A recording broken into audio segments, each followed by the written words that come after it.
അതെ, കല്യാൺ ഹൈപ്പർ മാർക്കറ്റിലെ എല്ലാ ബ്രാൻഡഡ് പ്രൊഡക്ട്സിനും നല്ല വില കുറവാ. അതിനിപ്പോ സീസൺ ആണെന്നോ വീക്കെൻഡ് ആണെന്നോ നിർബന്ധമില്ല. പിന്നെ ഇത് പിഷ്കല്ല, ഇതിന്റെ പേരാണ് സേവിങ്സ്. ബ്രില്യന്റ്. അതാണ് ചായ കുടിക്കും.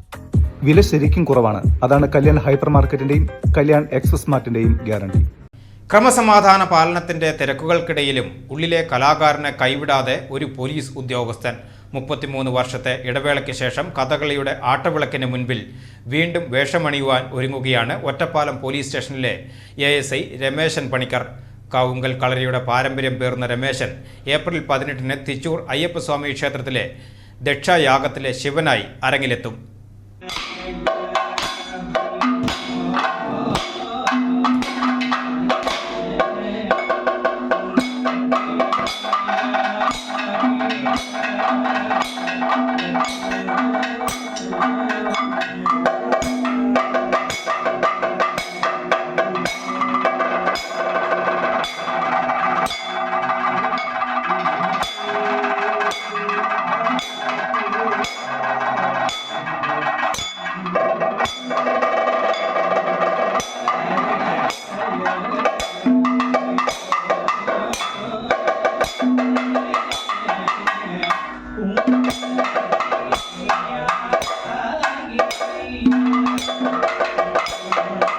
ചെറുതുരുത്തി പുതുശ്ശേരി തേക്കൂട്ട് രമേശൻ പണിക്കർ എന്ന പോലീസ് ഉദ്യോഗസ്ഥൻ കാക്കി മാറ്റിവെച്ച് കഥകളി വേഷം കെട്ടുവാനുള്ള തീവ്ര പരിശീലനത്തിലാണ്. 1993-ൽ 13-ാം വയസ്സിൽ അരങ്ങേറ്റം കുറിച്ചെങ്കിലും ജോലിയും ജീവിത തിരക്കുകളും കാരണം വേഷം അഴിച്ചുവെക്കേണ്ടി വന്നു. പ്രശസ്ത കഥകളി ആചാര്യൻ കാവുങ്കൽ ചാത്തുണ്ണിപ്പണിക്കരുടെ അനന്തരവനായ രമേശൻ അമ്മാവന്റെ വിയോഗത്തോടെയാണ് വേദികളിൽ നിന്നും പിൻവാങ്ങിയത്. എന്നാൽ കലയോടുള്ള അഭിനിവേശം ഈ 46-ാം വയസ്സിൽ അദ്ദേഹത്തെ വീണ്ടും കളരിയിലെത്തിച്ചിരിക്കുകയാണ്.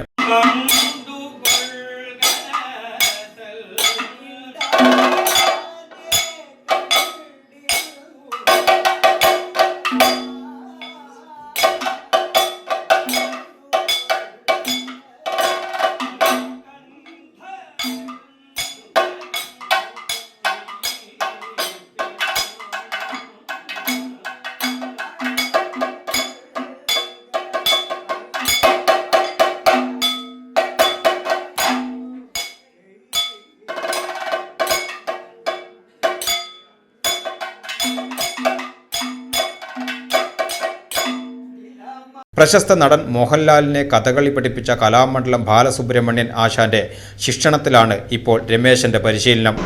പഴയ തറവാടിൻ്റെ കഥകളി പാരമ്പര്യത്തിൻ്റെ ഉയർത്തെഴുന്നേറ്റുന്ന ഒരു സംഭവം ഇന്ന് തുടക്കം കുറിച്ചിരിക്കുകയാണ്. അതെന്താണെന്ന് വെച്ചാൽ കാവുങ്കൽ കളരി പഴയ കഥകളി കളരിയായിരുന്നു. അതിൻ്റെ ഒരു തലമുറയിലെ ഒരു ചാത്തുണ്ണിപ്പണിക്കരാശാന്റെ കീഴിൽ പഠിച്ച രമേശനെ മുമ്പ് ചാത്തുണ്ണിപ്പണിക്കരാശാൻ പഠിപ്പിച്ചു. പണിക്കരാശാൻ ഗർഭടിയിൽ നിന്ന് വന്നതിന് ശേഷം വയസ്സുകാലത്തെ അവസാനത്തെ കാലത്തെ അദ്ദേഹത്തിൻ്റെ അധ്വാനത്തിൻ്റെ ഒരു പൊൻതൂവലാണ് രമേശൻ. കോടയും പുറപ്പാടും അരങ്ങേറ്റമൊക്കെ കഴിച്ചതാണ്.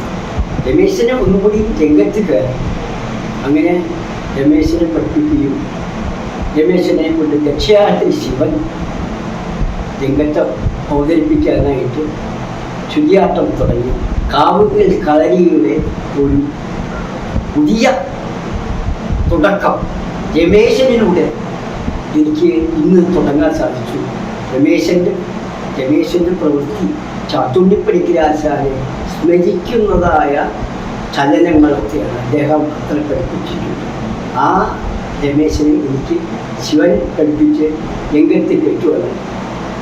ഏപ്രിൽ 18 വീണ്ടും രംഗത്ത് അവതരിപ്പിക്കുക. ജോലി കഴിഞ്ഞ് കിട്ടുന്ന ഒഴിവു സമയങ്ങളിലെല്ലാം അദ്ദേഹം ചുവടുകൾ അഭ്യസിക്കുന്നു. ദക്ഷയാഗത്തിലെ ശിവനായിട്ടാണ് രമേശൻ വീണ്ടും അരങ്ങിലെത്തുന്നത്. കലാമണ്ഡലത്തിലെ കൂടിയാട്ടം അധ്യാപികയായ ഭാര്യ രശ്മിയും മക്കളായ വിഘ്നേഷും വീണയും രമേശന് പൂർണ്ണ പിന്തുണയുമായി കൂടെയുണ്ട്. ആദ്യത്തെ പോലെ കൈകാലുകൾ വഴങ്ങുന്നില്ലെങ്കിലും തീവ്രമായ ആഗ്രഹവും പരിശീലനവും കൊണ്ട് വീണ്ടും അരങ്ങിൽ വിസ്മയം തീർക്കാമെന്ന പ്രതീക്ഷയിലാണ് ഈ കലാകാരനായ പോലീസ് ഉദ്യോഗസ്ഥൻ.